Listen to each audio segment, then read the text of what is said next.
El Paso, Texas, December 1932. Legendary Texas author and journalist Frank J. Dobie sits in his hotel room, impatiently glancing at the door every few minutes. He has spent a restless afternoon reviewing his notes and readying himself to receive a well-known guest he has long waited to interview. Finally, in the early evening, a knock comes at the hotel room door. Dobie opens the door and is greeted with the imposing frame and genteel smile of the legendary Texas cowboy he has heard so much about, yet never met. The man's name is Frank Collinson. He is an Englishman by birth, having come to Texas from his beloved homeland in 1872, when he was only 17 years old. He has spent the vast majority of his time since then living the hard, solitary, dangerous existence of a working cowboy on the Texas frontier. He is also, though, a lifelong reader, and a man with a profound proclivity for intellectual pursuits such as philosophy, science, and writing. Dobie and Collinson shake hands and exchange pleasantries as Dobie welcomes the elderly man into his room and out of the December chill. Dobie, already a noted authority on the history of Texas and the American Southwest, has sought Collinson out with the hopes of solving a mystery that he himself has been unable to answer, despite years of research and investigation. After settling into a chair, Collinson, well aware of Dobie's reputation and record, wastes little time broaching the subject of Texas history and regional legends. Collinson asks whether or not Dobie ever got a chance to meet the legendary Texas Ranger William Bigfoot Wallace. Dobie responds that, regrettably, he never had the chance to meet the iconic Ranger face to face. But, he adds, he is well aware of his exploits. With this, Collinson leans into the lamplight, locking eyes with Dobie, a serious expression now drawn across his face. "Did you ever hear of Jeff Turner, the Indian hater?" he inquires. "Yes," replies Dobie, suddenly feeling unnerved, as if he is caught in an impromptu inquisition meant to suss out whether or not he is indeed worthy of the information now stored only within the confines of Collinson's memory. "I have read about him in Duvall's book on Bigfoot Wallace," referring to the 1871 publication written by John C. Duvall entitled The Adventures of Bigfoot Wallace. Apparently satisfied, a knowing smile spreads across Collinson's face, and a sorrowful look takes hold of his eyes as his mind is momentarily lost in the glory and gore of days now long gone. "Does the book tell what became of Jeff Turner?" he asks. "No, and I have often wondered," replies Dobie, now situated unconsciously on the very edge of his hotel seat, already ensconced in the story about to be told. "Well, Bigfoot told me," Collinson opines, and then, as Dobie sits enthralled, begins to tell the tale of what actually happened to the legendary Texas wild man. Turner had come to Texas with his wife and children in the 1830s and settled on a plot of land on the Guadalupe River. For a time, the family had thrived on their small plot of land in the bucolic rolling hill country of central Texas. However, tragedy had struck one morning after Turner had gone out hunting alone. Texas was, at the time, one of the most dangerous locations on Earth. This was due to one predominant factor above all others, that of the mighty Comanche nation. The Comanche had ruled over this land for the better part of 2 centuries and were feared by virtually all. Though more of a cohesive unit of bands than a cultural monolith, by the 1840s, the Comanche oversaw a veritable empire that spanned from southern Kansas to northern Mexico, as far west as Colorado, and as far east as the burgeoning city of Dallas, Texas. They have risen to prominence via decades of brutal raiding and warfare that saw countless men, women, and children fall to Comanche lances, arrows, and tomahawks. Time and again, until their eventual capitulation and confinement to the reservation system in the 1870s, Comanche war parties would strike in brutal raids against any and all who occupied even the fringes of their territories. Whether the victims were Mexican settlers, Tonkawan villagers, or Texan farmers, the standard operating procedure for a Comanche raid would routinely see all fighting-age males killed in horrific ways, infants often dispatched, and women and children summarily kidnapped and abused. Oftentimes, whole families would simply be slaughtered, scalped, and left where they had fallen. Such had been the case for the terribly unfortunate Turner family. Jeff Turner had scarcely left his homestead more than half an hour before he heard the blood-curdling sounds of his wife and 3 boys under attack by the Comanche. Turner had sprinted back, only to find his wife and children's lifeless forms strewn about their cabin. When the attacking Comanche returned to finish him off, he had inflicted so much damage that, after believing they had mortally wounded him, the Comanches fled, leaving him for dead. But Turner had not died. He had survived, but his psyche had been irreparably scarred. After recovering for several months under the care of charitable neighbors, Turner would move to a small camp on Chicoloth Creek, north of Victoria, Texas. His life from then on would revolve solely around exacting his revenge on the Comanche for the murder of his beloved family. He would head out alone, atop his trusted horse, a volatile jet-black Mustang named Pepper Pod, following any Comanche trail he could find in the whole of South Texas. He would pursue the Comanche at any opportunity, ambushing them individually, on the trail, or in watering holes. He would dispatch them with his lengthy hunting knife, scalp them, and cure the gruesome trophies inside his tent on Chicoloth Creek. For the next few years, Turner would appear sporadically at the Zumwalt settlement near present-day Seguin, Texas, in order to procure basic goods and sundries. Though he kept mostly to himself, his eyes would glitter, and his demeanor would become as animated as a vaudevillian actor when describing the intricacies of his macabre favorite pastime. It was these eyes and odd mannerisms that had so unnerved Bigfoot Wallace and his ranger company when they had crossed paths with Turner in 1840.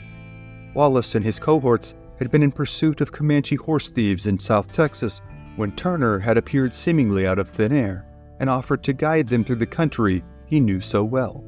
Though the party of young rangers were at first dubious as to how much help this seemingly derelict man would be, it would be less than a day later when Turner would prove his merit as both a tracker and a fighter. The party not only recouped their horses in a small but violent skirmish in South Texas, but all were witness to Turner's monomaniacal fury in battle against the Comanche. As they made their way back to the Zumwalt settlement, it was Turner alone whose belt was adorned with several freshly taken Comanche scalps. Wallace had been profoundly impacted by his interactions with Turner, being taken aback both by his story of personal tragedy as well as the frightening intensity of his desire for revenge. But after his company had moved on from the Zumwalt settlement area, Bigfoot was left with only anecdotes and speculation as to the ultimate fate of the local legend, Jeff Turner. These he had passed along to Collinson. Neither had been included in Duval's account, as they were thought too gruesome for the sensibilities of its Victorian readership.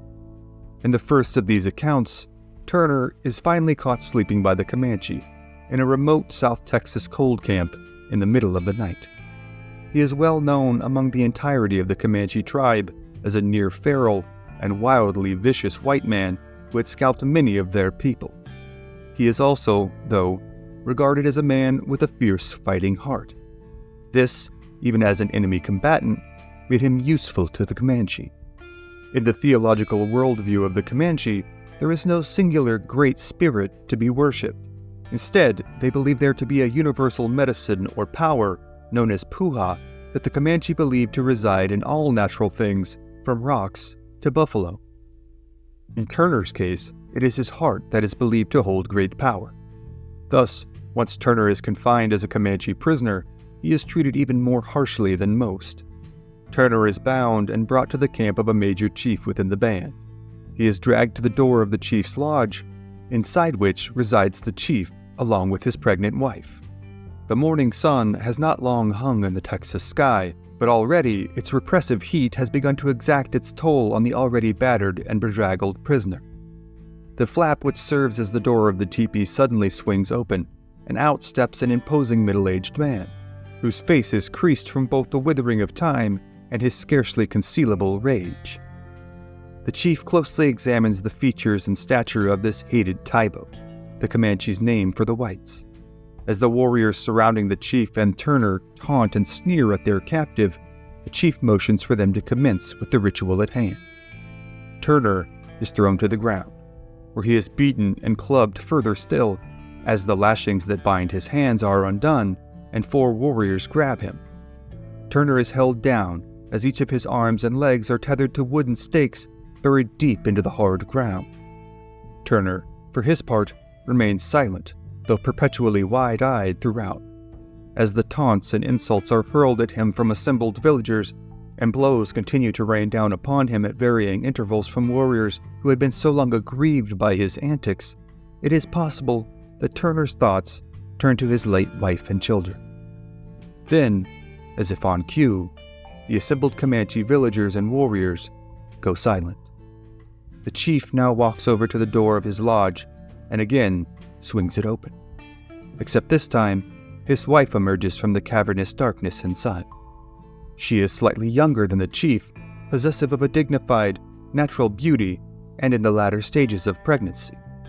She is ritually adorned in paint and feathers, and, instead of the perpetual disdain that contorts her husband's face, her expression is one of placid indifference. She is brought forth towards Turner's position by 2 female handlers, and sat down perhaps a yard away from the increasingly unnerved Texan, whose breathing rate is beginning to increase by the second. As the sun begins its final ascension towards its noontime apex, the brutal ceremony at hand reaches its climax. The chief brandishes a large hunting knife meant for the butchering of buffalo. For an agonizing few minutes, Turner is taunted with up-close shows of the frightful blade and mock attacks. Finally, Turner is cruelly dismembered at the hands of the Comanche chief, with his heart being removed and then served to his wife, who consumes it in the belief that it will make their unborn child strong and brave. Turner's remains are unceremoniously disposed of, and he is never seen again in the Zumwalt settlement. In the second version of Turner's demise, Turner is said to have been briefly paired with a like-minded frontiersman named Smoky, who shares Turner's penchant and proclivity for collecting Comanche scalps. One day, as they are ranging around the Texas hill country, the duo come upon a family being attacked by a Comanche raiding party. Turner and Smoky are able to draw the attention and ire of the raiding party, who give up their raid on the family and pursue the 2 men after the pair shot down 2 of the Comanche warriors from a distance. Turner and Smoky then flee into what proves to be a box canyon, a natural, steeply walled enclosure with no way out save for the way the 2 men had come in. With the sun sinking and darkness rapidly approaching, the men are able to find a small cave, about as wide in circumference as a wooden barrel, into which they crawl, one after the other. After crawling back into the cave a few yards, the tunnel opens up slightly so that the men can inch along in a crouched position. They advance further into the cave, seeking to put as much distance between themselves and their Comanche pursuers as possible. Turner takes the lead as the men move forward at a tortuously slow pace, in total darkness. Suddenly, the unmistakable sound of a rattlesnake's rattle whirs out within the tight confines of the cave. Both men stop instantly. Turner has a book of Mexican wax matches in his pocket. He retrieves one and strikes it, illuminating a truly nightmarish scene. No more than 10 feet away from the men is a writhing mass of diamondback rattlesnakes, with some branching off and slithering closer towards them, while others flee deeper into the cave. With no better solution, both men hold their crouched positions, motionless. Minutes drag by, with the men fearful that any move will draw a strike from one of the venomous creatures. Suddenly, though, Turner's leg spasms, forcing him to shift his weight ever so slightly. But this adjustment, however minute, is still enough to draw the attention of one of the increasingly agitated diamondbacks. The animal strikes Turner, sealing his fate. "Smoky," whispers the terrified Turner, "I've lifted my last scalp." With the Comanche prowling outside, an attempt at escape is an implausible option. All Smoky can do is stay with his friend as Turner expires. Within a short time, Turner begins to twist and contort, limited only by the confines of the earthen walls. He then begins to hallucinate. He grabs Smoky's arm and confides in a hushed, panicked tone, "Look, there's a hole in the ground right in front of me. It's the skylight to hell, and I wonder why the devil left it uncovered."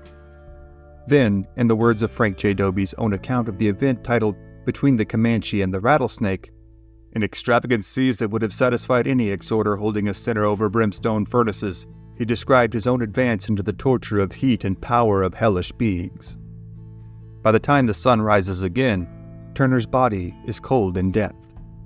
The rattlesnake horde has receded further into the cave, while the Comanche war party has moved on. Smokey does his best to respectfully inter Turner's remains in a makeshift grave near Fort Phantom Hill, near present-day Abilene, Texas. Though we can never be fully sure of exactly how the legendary Jeff Turner the Indian hater lost his life, it is safe to say that he likely expired the same way that he had lived, ensnared in a noxious cycle of violence and anger. And while Turner's legend certainly stands out, as he is even known by many elderly residents of Texas to this day, the tragedy and torment that so unfortunately encapsulated his life are not at all unique in the experience of the Old West, and in Texas in particular. The tales of violence, vengeance, and retribution carried out upon and at the behest of the Comanche, the Texans, the Mexicans, the Apache, the Tonkawa, the Karankawa, the Kiowa, and the Spanish in Texas's long and storied history are, to be sure, too numerous to cover in one episode. Rest assured that we will certainly do our best to cover these important events in as much depth and breadth as possible, but for tonight, they are other stories for other times. Thank you for joining us on this episode of History at the OK Corral. Be sure to click the like button, share this episode with a friend, and become a subscriber. Also, if you'd like to support our work and gain early access to episodes, as well as ad-free viewing, you can become a member of this channel by clicking the join button or click the link in the description below to become a member on Patreon. Thank you again for watching, and we'll see you next time on History at the OK Corral, home of history's greatest shootouts and showdowns.